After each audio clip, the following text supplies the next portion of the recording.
Si comme moi vous êtes toqué de gastronomie, je vous invite à découvrir les coulisses du restaurant Auguste, tout près de l'Assemblée nationale. Suivez-moi.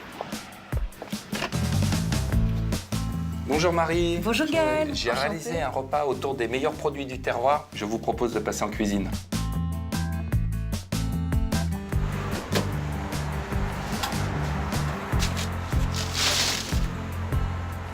Bonjour. Bonjour. Bonjour. La livraison du pain. Qu'est-ce que tu nous as prévu pour ce soir, pour commencer avec les huîtres? On est parti sur le pain de campagne au levain naturel. Marie? Il est tellement beau, je crois que je vais peut-être le garder pour le bœuf. Et après pour le roquefort? Alors pour le roquefort, il y avait un pain aux figues, Ouais. ici, qui est préparé. Superbe. Et ici, il y a un pain aux noisettes. Ah bah, c'est vraiment de la haute couture, là, ce que Alors tu ça, m'as fait, là, je sais même pas quoi choisir. Bah, je vais Ah oui. prendre Sur raisin, la noisette, raisin noisette, je crois. noisette toastée. Oh là là, Ça sent bon. hein. C'est bon, on peut hein? croquer dedans. Voilà. Assez épaisse. Merci. Pas mal, t'es content de mon travail? Superbe. Ça te plaît? Parfait. Huîtres de thau en gelée d'eau de mer, poire sweet sensation et réfort. Marie, on va commencer par l'entrée avec des huîtres de thau. C'est un produit haut de gamme, travaillé comme un grand cru. Et ça se trouve où, Thau? Thau, c'est un étang. En Méditerranée, près de Sète. Mais alors comment ça se passe avec les marées pour les huîtres? Et bah, tout simplement, on reproduit le phénomène des marées en sortant les huîtres de l'eau au moins une fois par jour. Ce sont des huîtres creuses, on les déguste. Ah bah avec plaisir.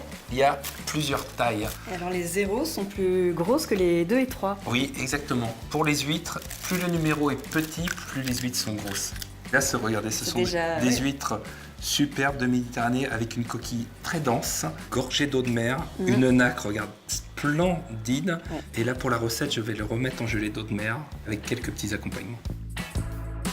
L'huître va être accompagnée de poires Sweet Sensation, qu'on reconnaît bien par leur robe rouge et or.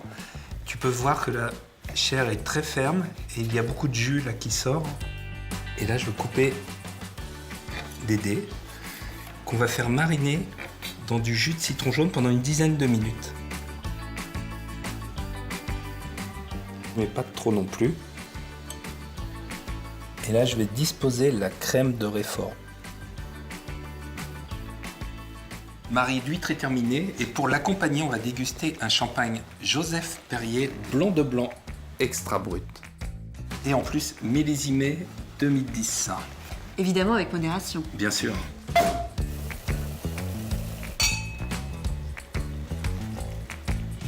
En millésime 2010, c'est vraiment l'évolution d'un grand chardonnay champenois.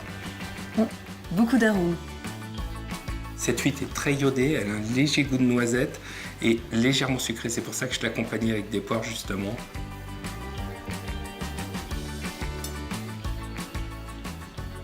Superbe, hein, toutes ces saveurs. J'espère que ça t'a plu. Ah, c'est excellent. Et alors c'est vrai que c'est très iodé. On a encore le goût qui reste en bouche. Oui, longtemps, ça c'est très puissant. Ouais. C'est la gelée d'eau de mer aussi qui vient derrière de l'eau de l'huître, voilà, tout naturellement.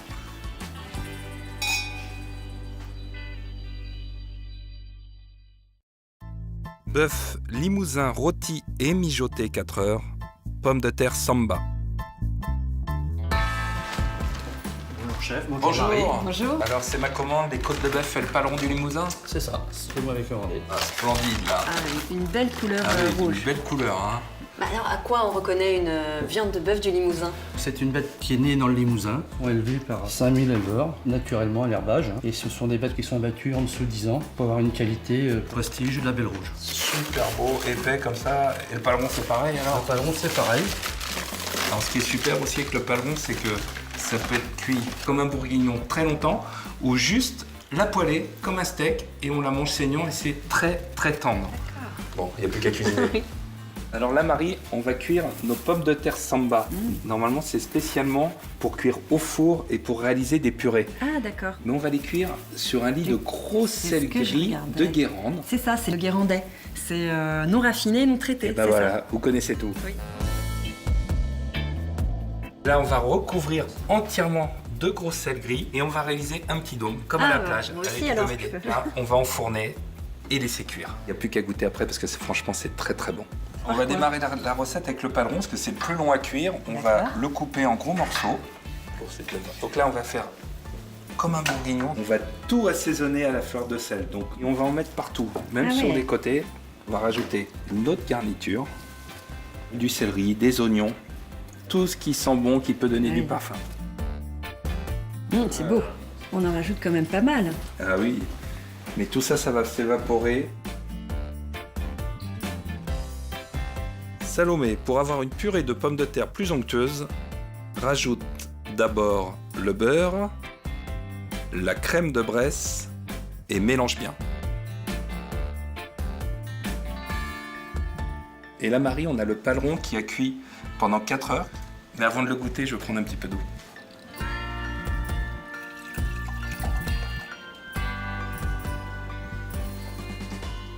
On l'a réduit avec le jus de cuisson et émietté juste comme ça. Et là, on va finir avec la chantilly de pommes de terre samba parfumée au foin et cuite dans le gros sel.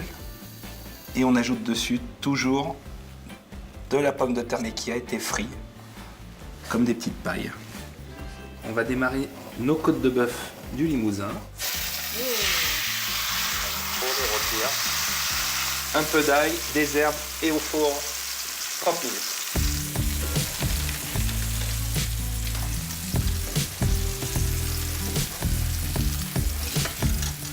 C'est bien rouge, c'est une belle couleur rouge, c'est vrai. C'est vraiment super beau, épais comme ça. J'ai un petit accompagnement, c'est une pulpe de raisin et figue. Marie, on va passer à table pour déguster le plat. Ah.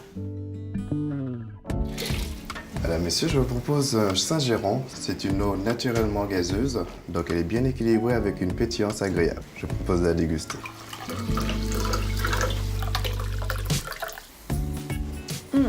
C'est très très doux. Ah oui, c'est d'une extrême finesse. Ils sont magnifiques ces assiettes. On dirait des œuvres d'art. Oui, Marie, c'est grâce à Safran, qui a un savoir-faire unique. Et tu peux voir, il travaille surtout sur une porcelaine de Limoges extra blanche, avec des gravures et des reliefs d'une extrême finesse. C'est du sur-mesure? Il y a une créatrice qui s'appelle Elisabeth Monroy qui me réalise vraiment des assiettes par rapport au plat que je veux élaborer. Marie, le bœuf en 2 cuissons. Donc, la côte et le paleron. Alors, vous avez le vin d'Alsace Pinot Noir de 2013. Le Pinot Noir est d'origine bourguignonne. C'est le seul cépage rouge autorisé en Alsace. C'est un vin léger, frais, aux arômes de cerise, framboise, mûre et au tanin fondu. C'est un cépage, le Pinot Noir, de plus en plus vinifié en rouge. Il a une belle robe sombre et puis il est légèrement boisé. Oui, parce qu'il est élevé en fût de chêne. C'est pour ça qu'on sent ce léger goût boisé. Ce qui est bien, c'est de commencer par la côte de bœuf, mais d'aller tout de suite piocher dans le paleron de bœuf braisé. Et là, tu as cette pomme de terre légère, une pomme de terre superbe avec un très bon goût.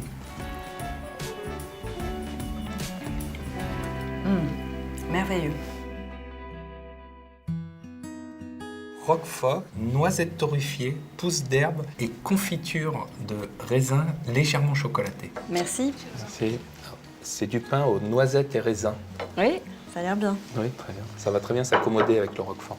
Et alors, le roquefort, c'est fait avec du lait de quoi? C'est fait avec une race de brebis qui s'appelle la Lacône et c'est la seule race qui permet de fabriquer le roquefort. C'est une des plus anciennes appellations d'origine protégée, mais surtout il a affiné aussi 90 jours minimum dans des caves 100% naturelles. Le roquefort, c'est vraiment un des emblèmes de la gastronomie française, c'est une notoriété internationale. En fait, mon accompagnement, c'est ce qu'on retrouve dans le pain, c'est raisin noir, de noisettes torréfiées de plusieurs façons, mais il y a une petite touche de chocolat noir. Et alors, qu'est-ce qu'on va boire comme vin avec ce roquefort? Alors, on va boire un Châteauneuf-du-Pape, domaine du Vieux Télégraphe de chez Brunier et Fils.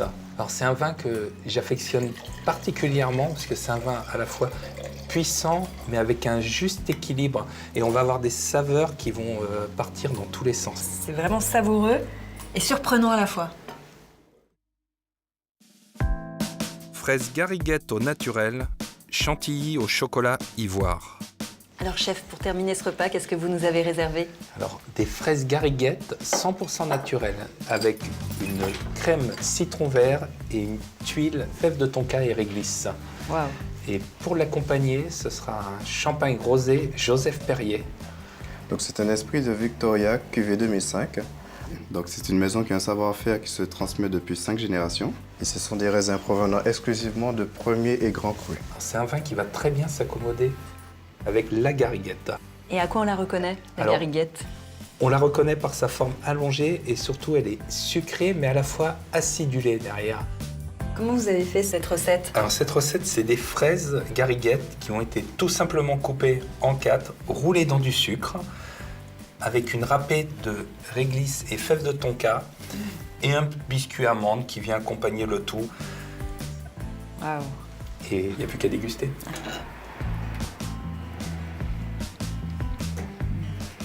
Un mélange délicieux. Et en plus, on retrouve tous les arômes du plat dans ce champagne rosé Joseph Perrier. Merci encore Gaël pour ce merveilleux repas. Merci à toi. Merci.